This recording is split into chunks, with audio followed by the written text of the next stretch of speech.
बिस्मिल्लाहिर्रहमानिर्रहीम। अस्सलाम वालेकुम student. Lecture number 12 BS 4 semester analytical chemistry. आज का हमारा टॉपिक है principle of the solvent extraction. सबसे पहले याद रखें, ये जो सॉल्वेंट एक्सट्रैक्शन है ये द सेपरेशन टेक्निक क्या है? एक सेपरेशन टेक्निक है।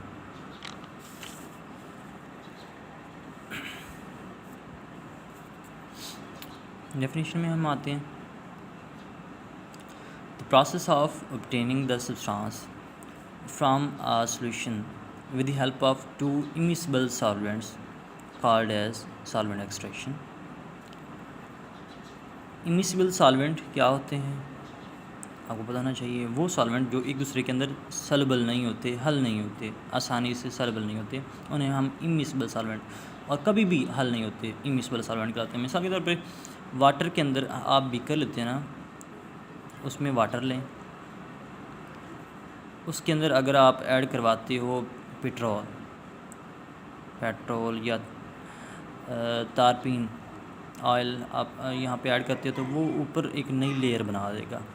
एक दूसरे के अंदर हल नहीं होंगे, बल्कि ये अपनी लेयर बना लेगा और नीचे वाला अपनी लेयर बना लेगा। ऐसे सॉल्वेंट जो टू लेयर्स बनाते हैं ऑन शेकन, तो उन्हें हम इस इमिसिबल लिक्विड्स कहते हैं। अगर सॉल्वेंट हैं तो इमिसिबल सॉल्वेंट कहलाएंगे। यहाँ पे टू इमिसिबल सॉल्वेंट्स कौन कौन से हैं? एक्वस या इनऑर्गेनिक सॉल्वेंट कहलाता है एक, और एक है ऑर्गेनिक सॉल्वेंट। इसके प्रिंसिपल की तरफ हम आते हैं। प्रिंसिपल क्या होता है? Solvent extraction is based upon the distribution law. ये डिस्ट्रीब्यूशन लॉ पे बेस कार होता है। डिस्ट्रीब्यूशन लॉ क्या है हम नीचे पढ़ेंगे, उससे पहले मैं एक्सप्लेन थोड़ा सा कर देता हूँ। ये जो होता है, सबसे पहले एक चीज़ है जिसको हम सेपरेट करने जा रहे हैं, वो सॉल्यूशन फॉर्म में है। फर्स्ट करें वो वाटर में है, उसे हमने वहाँ से सेपरेट करना है। तो हम क्या करेंगे, वो सॉल्यूशन फॉर्म में है, उस सॉल्यूशन के अंदर हमने एक बीकर में उसे लिया हुआ है, ये बीकर है। सॉल्यूशन फॉर्म में हमारे पास सल्यूट हमारा है या सब्सटेंस है, सब्सटेंस सॉल्यूशन फॉर्म में उसे हमने लेना है। इसके अंदर एक हमने extra another solvent add करवा देना है, और वो ऑर्गेनिक होना चाहिए, क्योंकि ये वाटर है। अगर ये वाटर है या इनऑर्गेनिक है तो उसमें ऑर्गेनिक सॉल्वेंट हमने ऐड करवाना है। एन अदर सॉल्वेंट जो इमिसिबल होगा वो हम ऐड करवाएंगे। उसे हम फिर शेक करेंगे, उसे हम शेक करेंगे। और ये जो हमारे पास सॉल्वेंट एक्सट्रैक्शन है, एक फनल होती है, सेपरेटिंग फनल उसे हम कहते हैं, इंस्ट्रूमेंट है। इस तरह का हमारे पास होता है, इस तरह की घिरनी लाइक स्ट्रक्चर होती है। लेकिन घिरनी के अंदर तो क्या होता है कि उसका एंड ओपन होता है इस तरह, लेकिन इसके अंदर ओपन एंड नहीं है, बल्कि वो वहाँ पे लेड के अंदर उसके ऊपर उसके एंड के ऊपर लेड लगा हुआ है, नीचे स्टॉपर लगा हुआ है। तो उसमें हम ऐड करवाते हैं सॉल्यूशन के अंदर हम सॉल्वेंट को ऐड करवाते हैं। एक्स्ट्रा जो सॉल्वेंट होता है उसके अंदर ऐड करवा के उसे हम फिर शेक करते हैं। स्टॉपर लगा के, ये जो स्टॉपर है इसे लगा के यहाँ पे लगा के, तो उसे हम शेक करते हैं। शेक करने पे क्या होता है कि टू लेयर्स बन जाती हैं, और जो सल्यूट होता है सॉल्यूशन से सॉल्वेंट की तरफ मूव करना स्टार्ट कर देता है। फर्ज करें यहाँ पे हमारे पास ये सल्यूट है, तो ये इस साइड पे मूव करना स्टार्ट कर देगा, ऊपर की तरफ मूव करेगा और इस लेयर में आना स्टार्ट कर देगा। इस तरह हम इसे सेपरेट कर सकते हैं। और जब ये ऊपर वाली लेयर में आ जाएगा तो हम नीचे बीकर रख के, इधर बीकर रख के, उस बीकर के अंदर हम एक लेयर को पहले सेपरेट कर लेते हैं स्टॉपर की मदद से, फिर दूसरी लेयर को स्टॉपर की मदद से हम सेपरेट कर लेते हैं। सेपरेट करके हम इवेपोरेशन करवाते हैं। सॉल्वेंट जो होता है वो इवेपोरेट कर जाता है, जो सल्यूट होता है, जो सब्सटेंस हमने सेपरेट करनी होती है, वो बाद में हमारे पास सेपरेशन उसकी हो जाती है। इस वजह से हम यहाँ पे मैंने लिखा है the solute will be move from the solution to added solvent, यानी कि टू लेयर्स हैं। जो एडेड सॉल्वेंट है उसके अंदर वो मूव करना स्टार्ट कर देता है। Layers are separated and the solute can be obtain by the evaporation of solvent. जब हमने दोनों लेयर्स अलग कर ली तो हमने इवेपोरेशन करवाई, जिसकी वजह से सॉल्वेंट उड़ जाएगा, इवेपोरेट हो जाएगा, बाकी हमारे पास सल्यूट रह जाएगा जिसे हमने सेपरेट करना था। हमने कहा है कि ये जो सॉल्वेंट एक्सट्रैक्शन होता है ये बेस करता है एक लॉ पे जिसे हम डिस्ट्रीब्यूशन लॉ कहते हैं। तो अभी हम इसकी डेफिनेशन की तरफ आते हैं। At constant temperature the solute distributes itself between the two immiscible liquids or the solvent in a constant ratio of concentration independent of the amount of the solute added. हमारे पास ये सॉल्यूशन है, फर्ज करें 1 लीटर सॉल्वेंट था, 1 litre solvent 1 litre है, उसके अंदर हमारे पास अमाउंट है, चाहे जितनी आप चीनी डाल दो चाहे जितने आप नमक डाल दो वो आपने डाला हुआ है, ठीक है, यानी कि कोई भी अमाउंट हो सकती है वो हमने ऐड की हुई है। उसके अंदर जब हम एक अनदर सॉल्वेंट ऐड करवाते हैं तो वो जो हमारे पास, इस तरह मैं दूसरी लेयर बना देता हूँ, वो जो हमारे पास सॉल्यूट होता है इसके अंदर जो सॉल्यूट था वो मूव करता है अपवर्ड और उसकी सेपरेशन हो जाती है between the two layers.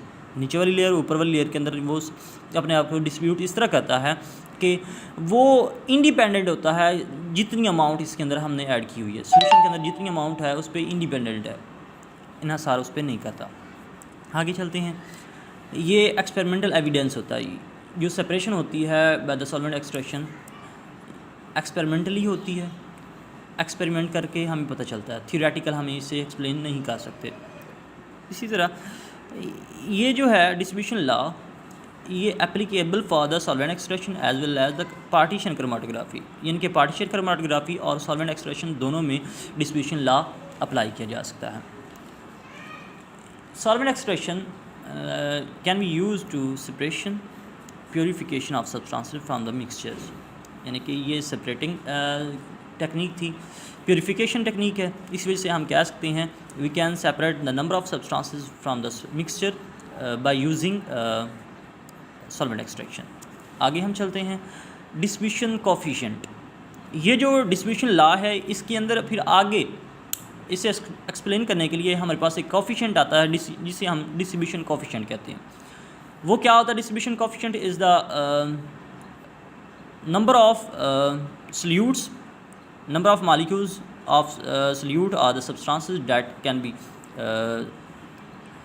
moved from solution to solvent at equilibrium state at constant temperature, यानी कि यही डेफिनेशन है।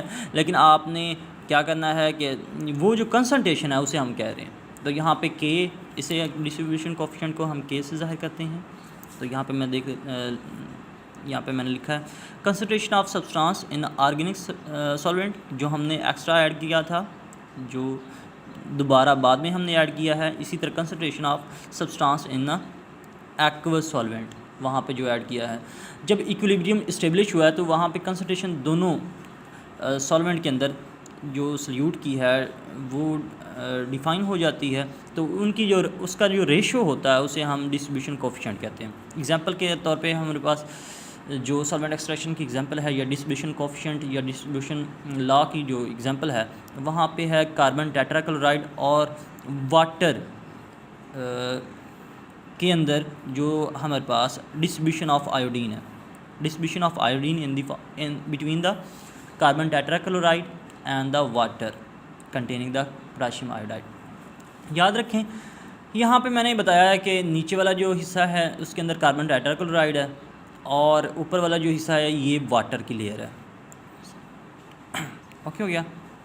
तो याद रखें ये जो हमारे पास आयोडीन होती है कार्बन टेट्राक्लोराइड के अंदर, तो इस फॉर्म में ये ऐड होती है। चलें इसे मैं ऊपर लेके आता हूँ। ये जो कार्बन टेट्राक्लोराइड है ये यहाँ पे है, वाटर नीचे है। चलें मैंने उल्ट करना पड़ेगा, लेकिन नहीं, इधर ही हम कर लेते हैं। कार्बन टेट्राक्लोराइड के अंदर आयोडीन इस फॉर्म में डिज़ोल्व हो जाती है और इसका जो कलर बन जाता है ये बनाती है भाई पर्पल कलर। लेकिन अगर हम बात करें आयोडीन की वाटर के अंदर, तो वाटर के अंदर ये आसानी से सॉल्युबल नहीं होती। जब हम पोटाशियम आयोडाइड वाटर के अंदर ऐड करवाते हैं, वाटर के अंदर पोटाशियम आयोडाइड ऐड करवाते हैं, तो ये पहले आयोडीन की आयनाइजेशन हो जाती है और पोटाशियम आयन बनता है प्लस आयोडाइड आयन बनता है। ये जो आयोडाइड आयन है ये आगे मज़ीद आयोडीन मालिक्यूल के साथ रिएक्ट करता है और ट्राई आयोडाइड आयन में कन्वर्ट हो जाता है। यहाँ पे ये ट्राई आयोडीन आयन है, इसमें कन्वर्ट हो जाता है और ये आसानी से वाटर के अंदर या एक्वा सॉल्यूशन के अंदर डिज़ोल्व हो जाता है। हम अभी कहते हैं कि डिज़ोल्व फॉर्म में हमारे पास आयोडीन है वाटर के अंदर, उसे हम सेपरेट करना चाहते हैं, वाटर में से आयोडीन को सेपरेट करना चाहते हैं। हम क्या करेंगे, कार्बन टेट्राक्लोराइड को हम ऐड करवाएंगे, तो वहाँ पे शेक करेंगे, उसी स्प्लिटिंग फनल के अंदर शेक करवाएंगे। शेक करने पे 2 लेयर्स बनेगी।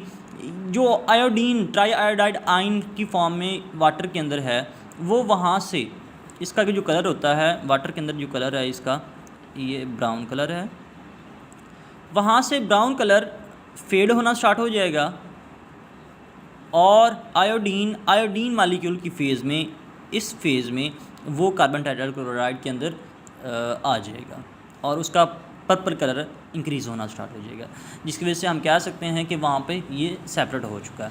फिर हम दोनों लेयर को सेपरेट कर लेंगे और उसे हम इवेपोरेट करवा देंगे। इवेपोरेट करवाने पे क्या हो जाएगा कि वो हमारे पास सेपरेट हो जाएंगे, सॉल्वेंट उड़ जाएगा और सेपरेट हो जाएंगे।